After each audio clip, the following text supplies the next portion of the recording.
ya pada prinsipnya bahwa kami menetapkan 6 orang sebagai tersangka dan juga ditemukan barang bukti sebesar 1,4 1 miliar dan 447 juta rupiah. Baik, berikutnya kami tunjukkan barang bukti. Silakan.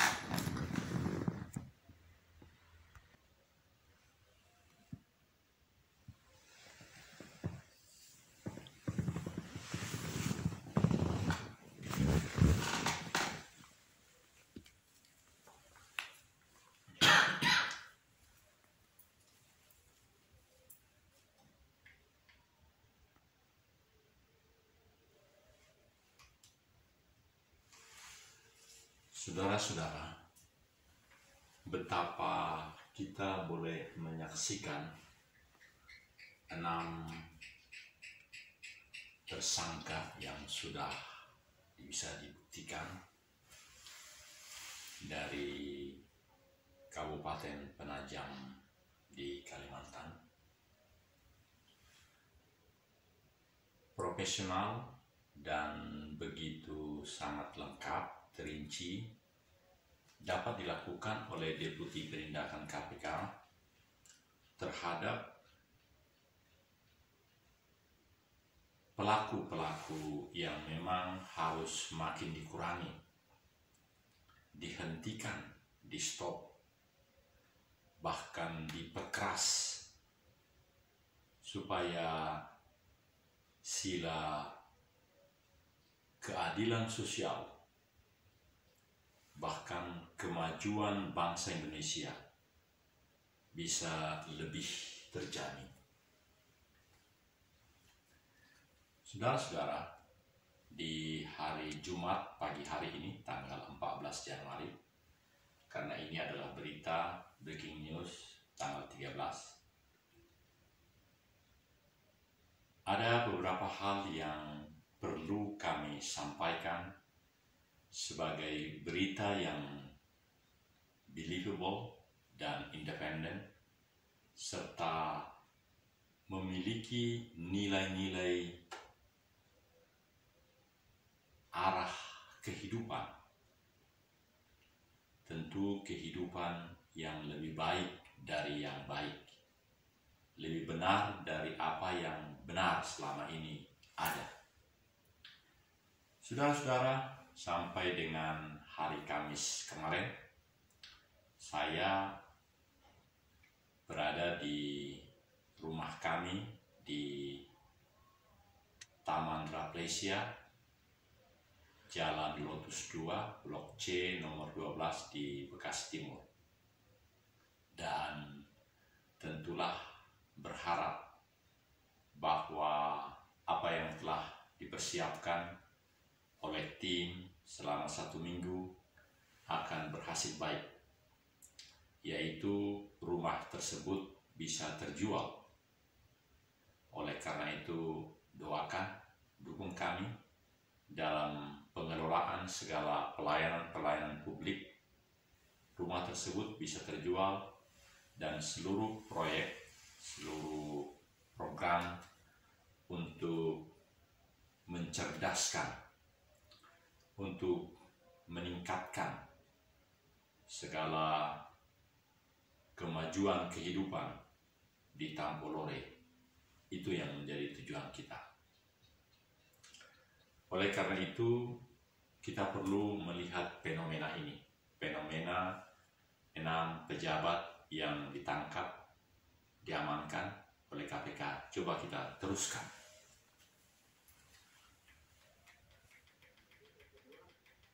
Dalam OTT ini kan juga ditangkap bendahara DPC Demokrat Balikpapan. Tapi juga kemudian saat ini tidak kita tahu sudah berlangsung bunda pemilihan ketua DPD Demokrat Kaltim. Nah, salah satu kandidatnya adalah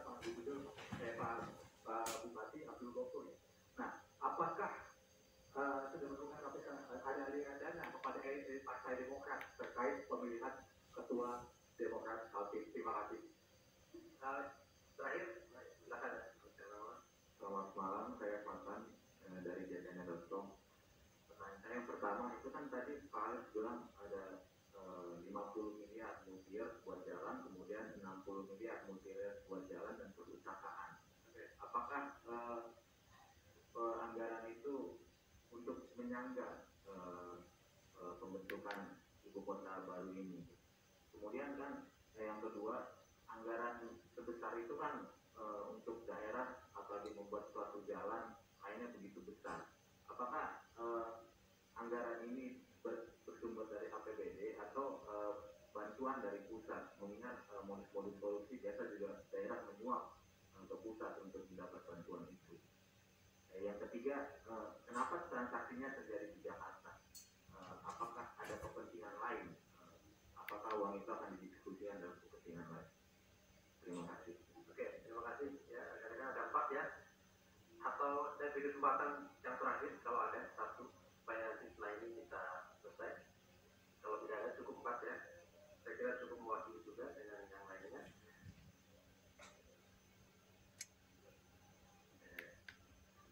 Ya, oke. Ya, kita semua tahu bahwa kepala daerah itu semua terafiliasi dengan partai.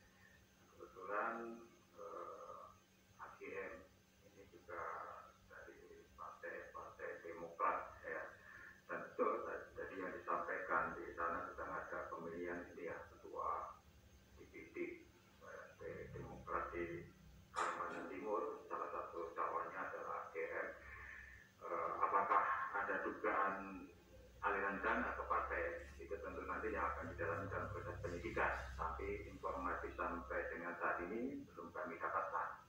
Tentu simbol-simbol tadi ya dikaitkan dengan pemberian ketua DPD atau kemudian di Jakarta yang bersangkutan juga bersama dengan bendahara partai ya, ini kan menjadi petunjuk. Tentu nanti akan dilihat di proses penyidikan. Saat ini kami belum bisa memberikan informasi tersebut. Kemudian terkait dengan pengadaan lahan dan infrastruktur di Kabupaten BPO, apakah juga akan dikembangkan ya, itu juga nanti pasti akan dilihat di proses penyidikan. Nah, informasi itu sampai sekarang juga belum kami dapatkan. Biasanya umumnya ketika dalam proses penyidikan nanti sudah ada pemeriksaan dan penyitaan berbagai dokumen alat bukti, tentu bisa berkembang ya. Ya ini kan yang selama ini yang terjadi di KPK seperti itu. OTT selalu perkara kemudian berkembang di dalam proses penyidikan. Tidak tertutup kemungkinan ada pengembangan pada saat penyidikan. Kemudian terkait rumah dinas bupati, ini juga informasi belum kami dapatkan pada tahap penyelidikan sampai dengan penetapan tersangka. Nanti akan kita lihat dari informasi-informasi tersebut, tentu akan berguna ya, apalagi nanti kalau ada informasi juga dari masyarakat ya di dalam proses penyidikan, tentu akan didalami lebih lanjut. Kemudian apakah sebelum di OTT sebelum yang bersangkutan berangkat kepada Demokrat? Nah ini saya juga kurang tahu ya, apakah tujuannya mau ke sana, itu kita juga nggak tahu ya. Nanti itu juga akan dikembangkan. Banyak informasi yang diterima atau yang ditanyakan sebetulnya ingin menjadi bahan nanti dalam proses penyidikan ya. Informasi tadi yang disampaikan dalam konform dispos itu sebatas itu tadi, ada penerimaan uang dan ada pihak pemberi, dan sejauh ini baru terkait dengan pemberian dikaitkan dengan pengerjaan proyek dan perizinan ya, itu tadi. Makanya kita sepakat naik. Nah, informasi-informasi selebihnya yang ditanyakan teman-teman wartawan ini tentu kalau nanti di dalam proses penyidikan ada hubungannya, ada kaitannya dan ditemukan alat bukti yang cukup, tentu itu menjadi bahan bagi penyidik untuk memperluas cakupan dari penanganan perkara ini. Tidak semata-mata misalnya menyangkut pemberian yang 1 miliar dan berapa tadi yang disimpan di rekening 447. Itu nanti juga informasi dari masyarakat, kemudian informasi dari saksi terkait kegiatan apa saja, apakah pemberian ini sudah berlangsung lama, misalnya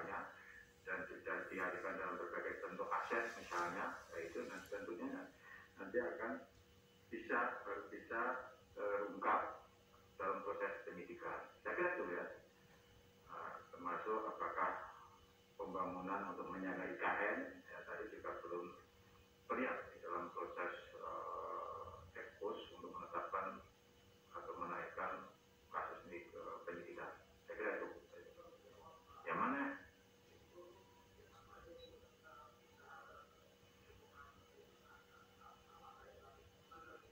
Oh, ya. Jadi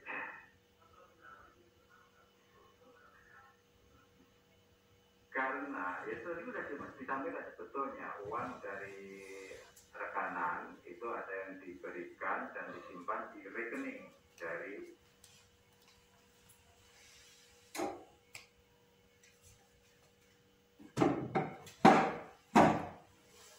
Saudara-saudara, tatanan kehidupan bernegara tentulah harus ada dominasi, ada dharma, tanhana dharma mangrove. Selengkapnya, Bhinneka Tunggal Ika Tanhana Dharma Mangrove. Jadi ada satu tuntunan yang tak terbantahkan, yang memang menjadi pemimpin utama di dalam kemajuan negara. Segala aspek-aspek dalam kehidupan bernegara tentulah makin melengkapi kehidupan negara itu supaya negara maju. Apa yang kita saksikan dalam breaking news KPK tanggal 13 Januari kemarin, ini menjadi satu tanda betapa diperlukan kesadaran yang lebih, kemauan untuk bernegara, dan juga pemahaman yang lebih dalam terhadap segala kegiatan-kegiatan yang dapat dikelompokkan dalam kecurigaan terhadap pelanggaran KPK. Oleh karena itu, kesimpulan yang teramat dominan di dalam breaking news ini bahwa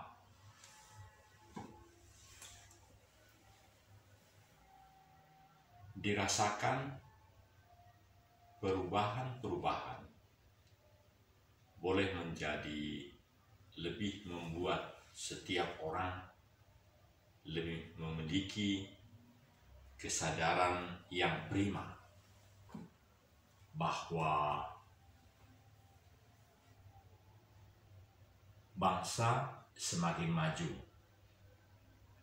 dan diperlukan bukti kegiatan yang memang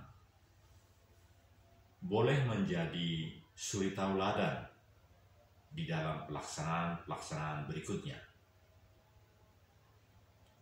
yang nyata betul menjadi tidak memiliki kewaspadaan, bahkan dia atau mereka mencampur baurkan dengan hal-hal yang terkait dengan KPK, Komisi Pemberantasan Korupsi, haruslah makin diberantas, dihilangkan dengan cara penindakan seperti ini. Beruntunglah orang yang tidak termasuk di dalam kelompok ini. Tapi menurut kami di Aroha Tampolore, janganlah masih terus melakukan hal-hal itu. Haruslah meninggalkan perbuatan atau segala upaya yang berdekatan dengan pelanggaran ini. Bahwa kita melihat di negeri Cina, di Republik Rakyat Cina, sampai dengan pimpinan negara tertinggi pun telah diadakan eksekusi. Dan ini tentu eksekusinya nanti mengarah kepada hal-hal itu juga. Tidak setajam Republik Rakyat Cina yang pasal itu langsung dikenakan hukumannya adalah mati. Dan di bidang teknis pelaksanaan eksekusi justru hanya biaya untuk pelaksanaan hukuman mati dan peti mati. Jadi saudara-saudara, haruskah seperti Cina kita melakukan pemberantasan korupsi ini? Menurut kami di Aroha Tampolore tidak demikian. Bangsa kita adalah sesungguhnya bangsa yang sangat memiliki budaya malu, budaya memiliki kebanggaan telah melakukan perbuatan-perbuatan baik.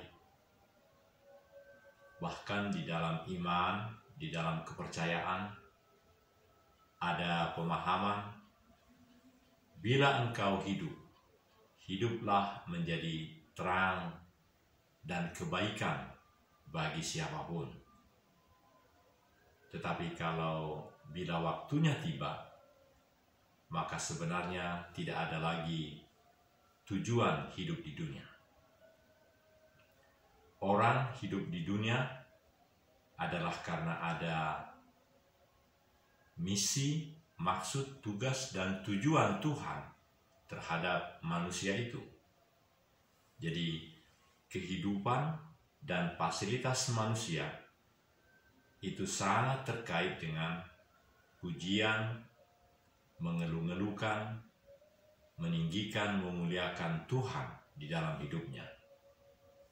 Janganlah terus-menerus ada orang yang mengagung-agungkan hanya pribadinya dengan segala hal yang terkait dengan pelanggaran-pelanggaran ini, yang breaking news tadi.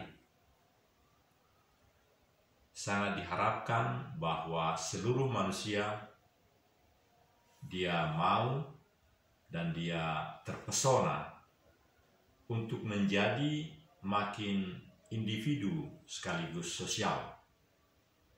Kita tahu karakter bangsa Indonesia adalah karakter individu sekaligus sosial.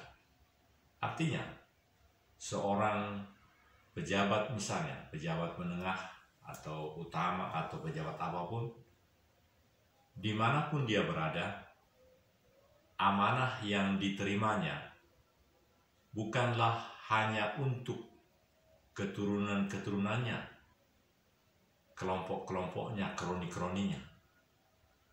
Segala kebijakan dan kebijaksanaan seorang pejabat publik adalah untuk peningkatan kehidupan sosial kemasyarakatan. Jadi amat sangat salah bila masih terlihat seperti ini. KPK akan sangat makin profesional untuk melakukan tangkap tangan seperti ini. Dari sudut badan KPK, satu entitas KPK, hal-hal ini akan makin disosialisasikan, akan makin sering, karena mereka menjadi badan yang diberi kepercayaan untuk itu. Jadi itu juga fungsi sosial dari KPK. Mereka akan dinilai oleh seluruh pihak-pihak untuk pembangunan negara ini. Artinya biaya yang sangat besar yang diberikan oleh APBN ke KPK itu harus dipertanggungjawabkan oleh seluruh aparat KPK seperti tadi. Karena itu sadarlah kita, marilah kita memilih mana yang menjadi satu-satunya tak terbantahkan di dalam kehidupan bermasyarakat, bernegara. kami dari Aroha Tampolore, lebih dari 70 desa-desa yang keseluruhannya di bawah Undang-Undang Konservasi Sumber Daya Alam Hayati dan Ekosistem. Kami adalah desa-desa sangat tertinggal, tetapi kami mau bangkit. Kami sangat berharap menjadi desa-desa digital, seperti apa yang selalu dicanangkan oleh Kementerian Informasi dan Komunikasi, Bapak John de Plate. Jadi kami mau bangkit dari kemampuan diri. Kami sangat percaya bahwa Tuhan berada di pihak kami, dan kalaupun dapat biaya program dari pusat, dari daerah, dari provinsi, kami tidak akan melakukan seperti ini. Kami juga adalah perusahaan swasta nasional menengah yang setara dengan para pemberi janji maupun dana yang cukup besar itu. Dan berita pagi ini kami akhiri dengan kita mari bersama untuk makin menajamkan kesadaran kita bahwa bangsa Indonesia adalah bangsa yang segera akan makin maju, tentu dengan makin banyaknya pola-pola seperti apa yang dilakukan breaking news oleh KPK pada tanggal 13 Januari ini. Dari masih tetap ya, ibu kota negara yang undang-undangnya segera akan diterbitkan tentu akan dilengkapi dengan seluruh kegiatan seperti ini. Oleh karena itu berbahagialah kita yang mau untuk segera, sama sekali jangan agak berdekatan dengan ini, tapi kita melakukan yang sungguh menjadi suri tauladan bagi Indonesia maju, negara maju, dan pola-pola kita pun senantiasa individu sekaligus sosial. Dari Aroha Tampolore, salam damai. Tuhan Yesus HaMashiach memberkati. Amin.